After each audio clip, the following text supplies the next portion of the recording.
గ్రంథము 26వ అధ్యాయము 3వ వచనం. ఎవని మనస్సు నీ మీద ఆనుకొనునో వానిని నీవు పూర్ణ శాంతి గలవానిగా కాపాడుదువు, ఏలయనగా అతడు నీ యందు విశ్వాసముంచి ఉన్నాడు.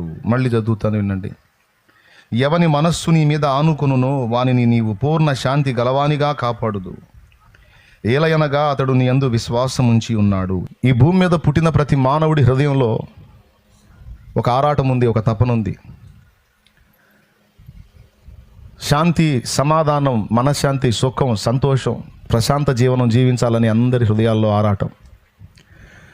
చిన్నపిల్లల దగ్గర నుంచి బడికి వెళ్ళి చదువుకునేది ఎందుకంటే వాడు చదివి ప్రయోజకుడై పెద్దవాడి ఉద్యోగం తెచ్చుకుంటే, ఉద్యోగం చేస్తే పైసలు వస్తాయి, పైసలు వస్తే డబ్బుంటే వాడి జీవితం సాఫీగా సాగిపోతుంది, వివాహితుడు అవుతాడు, కుటుంబ వ్యవస్థ ఏర్పడుతుంది. వాళ్ళకి కావాల్సినటువంటి బాధ్యతలన్నీ నెరవేర్చాలంటే అన్నిటికంటే ముఖ్యంగా డబ్బు కావాలి. కాబట్టి డబ్బు ఒక్కటి ఉంటే అన్ని విధాల మనిషి ప్రశాంతంగా బ్రతుకుతాడు అన్న ఆరాటంతో చిన్ననాటి నుంచి పిల్లల్ని చదువులకు పంపించేది. ఎందుకంటే వాడు పెద్దవాడై ఏదో ఒక ప్రయోజకుడై డబ్బు సంపాదించేవాడు కావాలి, వాడు తనంతట తానుగా బ్రతకగలగాలి అని. పొద్దున్న లేస్తే సాయంత్రం దాకా చాకిరికి వెళ్ళే కారణం కూడా అదే. మనం డబ్బు సంపాదించాలి, ఆ డబ్బు ద్వారా మనకు కావలసిన వనరులు సమకూర్చుకోవాలి, ప్రశాంతంగా బ్రతకాలి అని. ఎవరు ఈ భూమి మీద ఏ విధంగా ప్రయాసపడినా అందరి ప్రయాస, అందరి తపన ఒకటే, డబ్బు, డబ్బు, డబ్బు. ధనమూలమిదం జగత్ అన్నాడు ఒక ఆయన. అలాగే ఇంకొక మొరటు సామెత ఏంటంటే, పైసాలోనే పరమాత్మ ఉన్నాడు అని. అలాగే పైసలు ఉంటే కొండ మీద కోతి కూడా దిగి వచ్చింది అని. ఇట్లా అనేక సామెతలు ఉన్నాయి. అలాగే డబ్బు లేనివాడు డుబ్బుకు పనికిరాడు అని, దుబ్బుకు పనికిరాడు, రకరకాల సామెతలు. అందరి దృష్టి కూడా డబ్బు, అది ఉండాలి మనకి, అది లేకపోతే మనకు కష్టం, మనం కూడా సాగించలేం. కాబట్టి అది కావాలని అందరూ ధనముని కేంద్రంగా చేసుకొని జీవితాన్ని జీవిస్తూ ఉంటారు భూమి మీద మనుషులు. నిజమే, కొంతవరకు అది వాస్తవమే. లేకపోతే నడవదుగా. మరి అన్నం కావాలి, కడుపు నిండాలి, టయానికి ఆకలి అవుతుంటుంది. మరి పైసలు కావాలి, పైసలు ఉంటేనే ఎన్నో వస్తాయి. అయితే డబ్బుంటే అన్నీ జరుగుతాయి, డబ్బుంటే అన్నీ వస్తాయి, డబ్బుంటే అంతా సరిపోతుంది, మనకి అదే కావాలని ఆరాటపడే మనిషికి విస్తారమైన డబ్బులు వచ్చిన తర్వాత ఎందుకు ఆత్మహత్య చేసుకుంటున్నాడు? ప్రపంచ ప్రఖ్యాతిగాంచినటువంటి బిలియనీర్స్, ట్రిలియనీర్స్, మిలియనీర్స్ వాళ్ళ జీవితాలు ఎలా ముగిశాయో మీరు సెర్చ్ చేయొచ్చు నెట్లో. ఎక్కువ శాతం మంది ఆత్మహత్యలు చేసుకొని చనిపోయారు. బాగా వినండి, ఏం చేసుకొని చనిపోయారు? ప్రఖ్యాతిగాంచిన రాజకీయవేత్తలు కూడా కొంతమంది ఆత్మహత్య చేసుకొని చచ్చిపోయారు. రకరకాల హోదాలను నెరవేర్చినటువంటి రాజకీయ నాయకులు పాపం ఇప్పుడు లేరు సజీవంగా, ఆత్మహత్యలు చేసుకొని చనిపోయారు. డబ్బుంటే అన్నీ పొందొచ్చు, శాంతిగా బతకొచ్చు అనుకునే మనిషి డబ్బు వచ్చిన తర్వాత ఎందుకని ప్రాణం తీసుకున్నాడు? అధికారం వస్తే డబ్బు వస్తుంది, గుర్తింపు వస్తుంది, పేరు ప్రఖ్యాతులు వస్తాయి, హాయిగా బతకొచ్చు అనుకున్న మనిషి అధికారం వచ్చిన తర్వాత, నాయకుడైన తర్వాత, ఒక రేంజ్లో హోదాలు వెలగబెట్టిన తర్వాత ఎందుకని ఆత్మహత్య చేసుకున్నాడు? ఒక న్యాయమైన సందేహం. సినిమా యాక్టర్స్ని కూడా మీరు చూడొచ్చు. ప్రఖ్యాతిగాంచినటువంటి నటుల్లో చాలామంది, ఒక రేంజ్లో ఎదిగినటువంటి నటుల్లో చాలామంది ఆత్మహత్యలు చేసుకున్నారు. హీరోయిన్స్ చనిపోయారు, హీరోస్ కూడా కొంతమంది, అలాగే సైడ్ యాక్టర్స్ కొంతమంది ఆత్మహత్యలు చేసుకొని చనిపోయారు. మరి ఒక నటుడైతే, ఒక యవన నటుడు చనిపోయినప్పుడు ఆ కుర్రోడు అనవసరంగా తొందరపడ్డాడు, మంచి కెరియర్ పాడు చేసుకున్నాడని టీవీలో ఆయన లెక్చర్ ఇచ్చాడు. కొద్ది సంవత్సరాల తర్వాత ఆయన కూడా ఉరేసుకొని చచ్చిపోయాడు. ఆయన మంచి ప్రఖ్యాతిగాంచిన నటుడు, వాళ్ళ పేర్లు కూడా చెప్పగలను కానీ ఇప్పుడు అవసరం లేదు. డబ్బుంది, గుర్తింపు ఉంది, వాళ్ళు సమాజంలోకి పోతే జనం పడిచేస్తారు వాళ్ళంటే. ఒక రకంగా చెప్పాలంటే మనుషుల తపన సెలబ్రిటీస్ కావాలని. వాళ్ళు సమాజంలోకి వస్తే వాళ్ళు సెలబ్రిటీస్, వాళ్ళతో సెల్ఫీలు దిగడానికి ప్రజలు ఇష్టపడతారు, వాళ్ళ కోసం పడిచేస్తారు. అలాంటి వాళ్ళు వీళ్ళెందుకు పడి చచ్చిపోయారు? ఇక్కడ ఈ దేశంలోనే కాదు, ప్రపంచ దేశాల్లో, చాలా దేశాలు, అమెరికాలో సైతం ఒక అగ్ర నాయకు ఉంది, అసలు ఆమె టాప్ అన్నమాట. అలాంటి ఆమె సూసైడ్ చేసుకుని చనిపోయింది చాలా చిన్న వయసులో. డబ్బుంది, హోదా ఉంది, సెలబ్రిటీస్ అన్నీ ఉన్నాయి,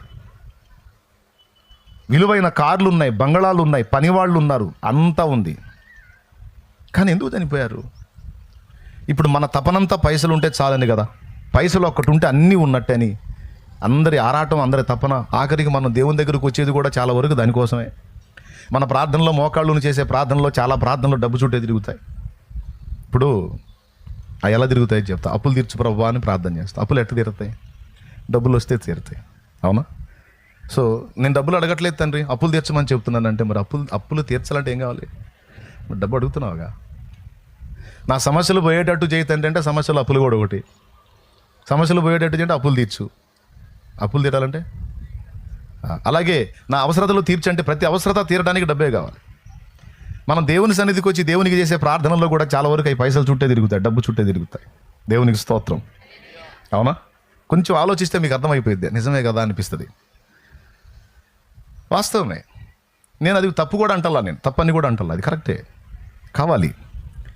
భూమి మీద మనిషి బ్రతకడానికి డబ్బు కావాలి, భూమి మీద మనిషి మనుగడ సాగించడానికి డబ్బు కావాలి. కానీ కేవలం డబ్బు మాత్రమే మనం కలిగి ఉంటే దాన్ని బట్టి అన్నీ మనం పొందలేము అనేది ఒక వాస్తవిక సత్యం. కేవలం అది మాత్రమే మన దగ్గర ఉంటే దానితో మనం మన ఆత్మ, ప్రాణం, దేహం ఆరాటపడేవన్నీ కూడా మనం పొందగలము అనేది ఒక భ్రమ. దేవునికి స్తోత్రం కలుగును గాక. ఎందుకు అది భ్రమ అంటున్నానంటే, అన్నీ పొందుకున్న వాళ్ళు లేరు, ప్రాణాలు తీసుకున్నారు. ఎవరైనా ఉసరుసర తన ప్రాణం తీసుకుంటారా? ఏమంటే గ్యాస్ స్టవ్ ముట్టించినప్పుడు అంత ఊరకు చేయగలితేనే కాసేపు ఇదిలిస్తూ ఉంటారు, ఉఫు ఉఫు ఉఫు అనుకుంటూ ఊదుకుంటూ ఇదిలిస్తూ ఉంటారు. అది పాత్ర దించేటప్పుడు చేతులు కాలితే తప్పిమని ఆడబడేసి ఉఫు అని ఊదుకుంటూ ఉంటారు. జస్ట్ కొంచెం కాలితేనే, చురుక్కంటేనే కాసేపు అల్లాడిపోతారు. అలాంటిది ఉసరుసర తన ప్రాణాన్ని నిలువునా తీసేసుకున్నారు అంటే ఎంత విరక్తి చెంది ఉండొచ్చు, ఎంత ఇరిటేట్ గురై ఉండొచ్చు, ఎంత నలిగి ఉండొచ్చు. ఎందుకు అలాంటి స్టెప్స్ తీసుకున్నారు? అది కూడా సామాన్యులుగా సెలబ్రిటీస్. వాళ్ళకి అన్నీ ఉన్నాయి, పైసలు ఉన్నాయి, గుర్తింపు ఉంది, భోగాలు ఉన్నాయి, కార్లు ఉన్నాయి, విలాసాలు ఉన్నాయి, పేరు ప్రఖ్యాతులు ఉన్నాయి, రాజకీయ నాయకుల పదవులు ఉన్నాయి, అన్నీ ఉన్నాయి, కంపెనీలు ఉన్నాయి. నాకు తెలిసిన ఒక ఆయన అయితే ఫుల్ సౌండ్, ఆయనకున్న కంపెనీలే కోట్ల రూపాయల కంపెనీలు ఉన్నాయి పాపం. కానీ వచ్చే ట్రైన్కి ఎదురెళ్ళి చనిపోయాడు. ఇలా చరిత్ర తిరిగేస్తే చాలా దారుణమైన రీతిలో వెళ్ళిపోయిన వాళ్ళు ఉన్నారు. ఎందుకు అలాగా?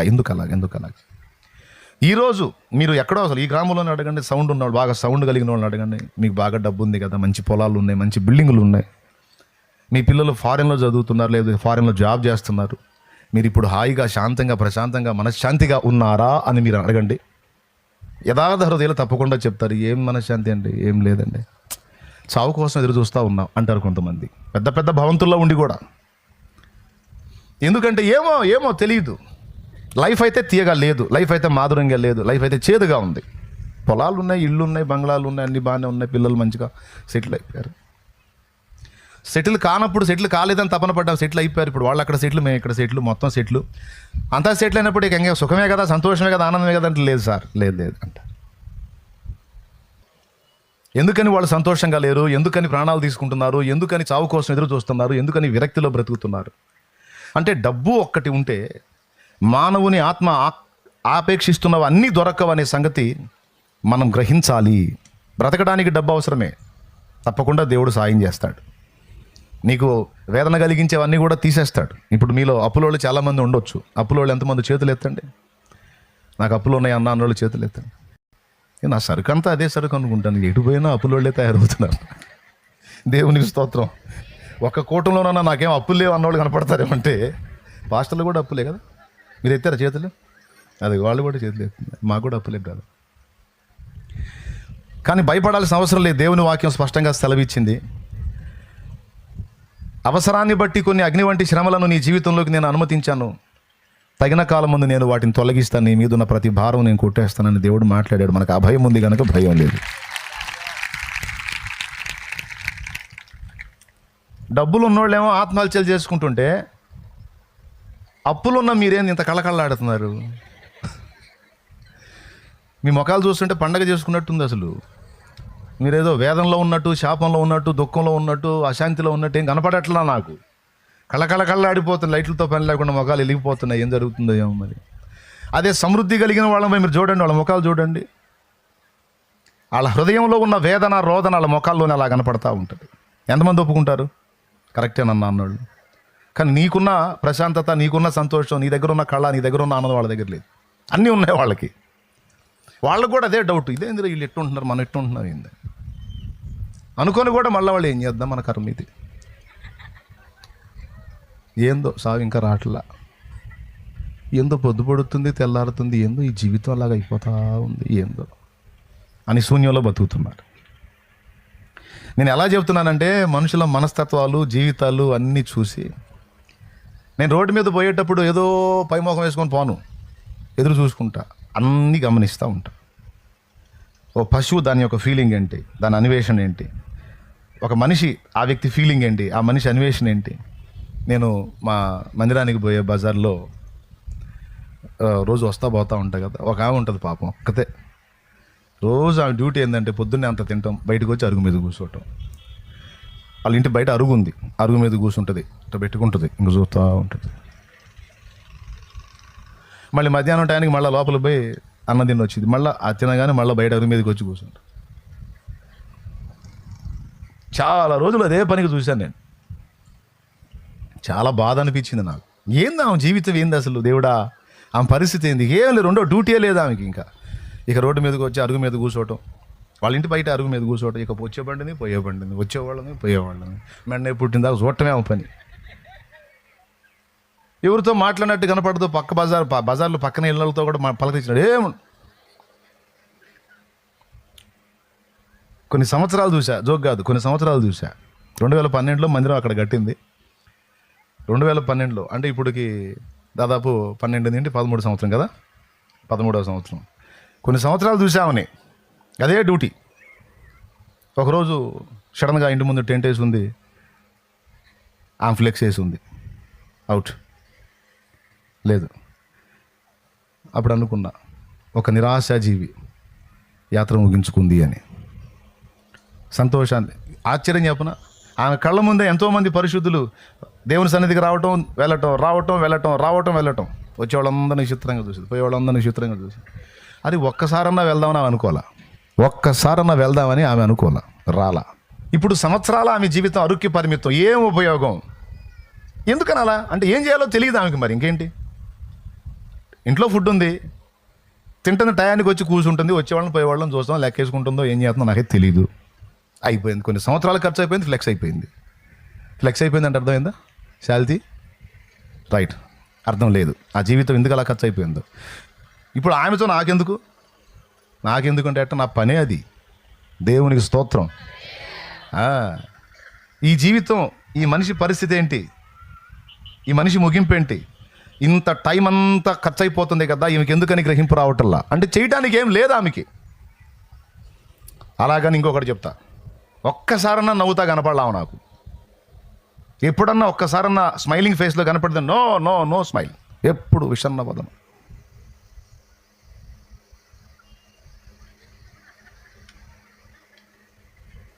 ఈ చేయి పుట్టినప్పుడు ఈ చేయి పెట్టింది, అంతమించి ఏం లేదు.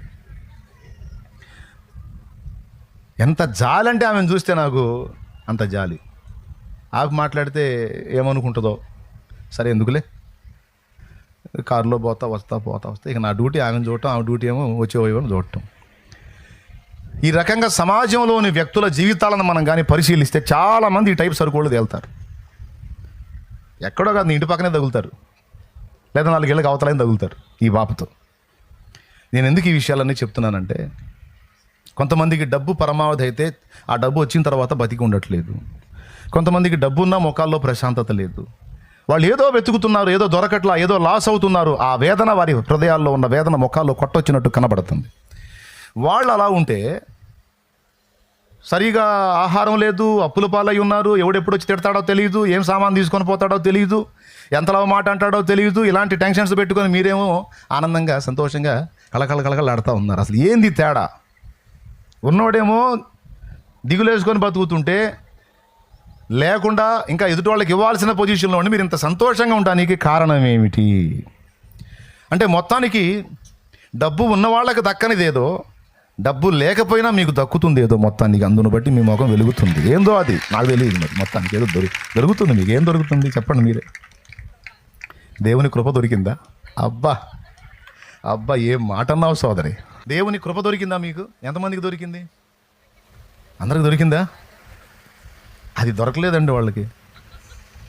అది దొరకలేదు. ఇది చాలా అన్యాయం కదా. దేవుడు నీకు ఇచ్చిన కృప వాళ్ళకి ఎందుకు ఇట్లా కదా? అన్యాయం. ఏమండి, మీకేమో ఒట్టి కృప ఇచ్చి డబ్బులు ఇలా. అవునా? మనకేం కృప, ప్రభా పైసలు ప్రభు కృపసాలు లేపు అంటున్నాడు. ఏం కృపనా? నన్ను అప్పులు లేదు నీ మొహంలో లేపో, కృపసాలు లేపో అంటున్నాడు మనకి. వాళ్ళకేమో డబ్బులు, ఇంటి నిండా డబ్బులు ఇచ్చాడు, కృప లేదు. ఇప్పుడు ఎవరు సంతోషంగా ఉన్నారని చూస్తే ఇంటి నిండా డబ్బులు ఉన్నవాళ్ళేమో విషన్న వదనాలతో ముఖాలు వేదనతో ఉన్నాయి. కేవలం కృప మాత్రం పొందిన వాళ్ళ ముఖాలు ఏమో ట్యూబ్ లైట్ల కంటే కాంతివంతంగా వెలిగిపోతూ ఉన్నాయి. దేవునికి స్తోత్రం కలుగును గాక. ఏమిటి తేడా? సింపుల్. ఏమిటి తేడా అంటే ఏమి లేదండి. మనుష్య హృదయము వెతుకుతున్న శాంతి, సమాధానము, సంతోషము, బ్రతుకు పరమార్థము ఇవన్నీ కూడా ఆయన తన గుప్పెట్లో పెట్టుకొని కూర్చున్నాడు. అది విషయం. ఎవరు గుప్పెట్లో పెట్టుకొని కూర్చున్నాడు? దేవుని గుప్పెట్లో పెట్టుకొని కూర్చున్నాడు. అర్థమైందా? ఇప్పుడు మీకు విలువైనది, మీకు అవసరమైనది ఏదో నా గుప్పెట్లో పెట్టుకొని నేను కూర్చున్నాను అనుకో, ఇక నువ్వు నన్ను వదిలిపెట్టి నువ్వు ఎక్కడ తిరిగినా నీకు దక్కదు, అది దొరకదు. అది దాన్ని పొందాలి అంటే నువ్వు నా దగ్గరికి రావాల్సిందే. అవునా? ఎందుకంటే అది నా గుప్పెట్లో పెట్టుకొని కూర్చున్నాను, నీకు అవసరమైనది. మనుషుడు ఏం వెతుకుతున్నాడంటే అంత డబ్బులో ఉందని డబ్బు వెతికాడు, పదవిలో ఉందని పదవి వెతికాడు, ఉద్యోగంలో ఉందని ఉద్యోగం వెతికాడు, హోదాలో ఉందని హోదా వెతికాడు, ఆస్తిలో ఉందని ఆస్తి వెతికాడు, పొలంలో ఉందని పొలం వెతికాడు, స్థలంలో ఉందని స్థలం వెతికాడు. 100 ఎకరాలు కొంటే తృప్తి కలిగిద్దిరా నాకండి. 100 ఎకరాలు కొని తిరగలేక చచ్చాడు. 100 ఎకరాలు ఏడ తిరుగుతారండి? దాదాపు చుట్టుకొలితే 3 కిలోమీటర్లు వచ్చింది. నీ పొలం నువ్వే తిరుగురా అంటే రోజు తిరగలేక సావాలా. దేవునికి స్తోత్రం. హల్లెలూయా. పొలం నీదే, తిరుగంటే తిరిగి పోతాయి, కాళ్ళు పెందలాడిపోతాయి. ఏందిరా 100 ఎకరం ఉన్న తృప్తి లేదు ఏందిరా నాకు? ఉండదు అంతే. ఎందుకంటే ఉన్నది ఆ మట్టిలో లేదు కదా, ఇంకొక డబ్బులో లేదు కదా. ఉంటే నువ్వు దానిలో తృప్తి చెంది హాయిగా బతికేది ఉండే. ఎందుకని నువ్వు వేదంతో బతుకుతున్నావు అంటే నువ్వు అనుకున్నది ఏదో అందులో లేదు. కొన్ని అయితే నీకు అందుతున్నాయి, సౌకర్యాలు అయితే అందుతున్నాయి, కానీ హృదయంలో మాత్రం శాంతి, సమాధానం, సంతోషం, నిజమైన సంతోషం లేదు.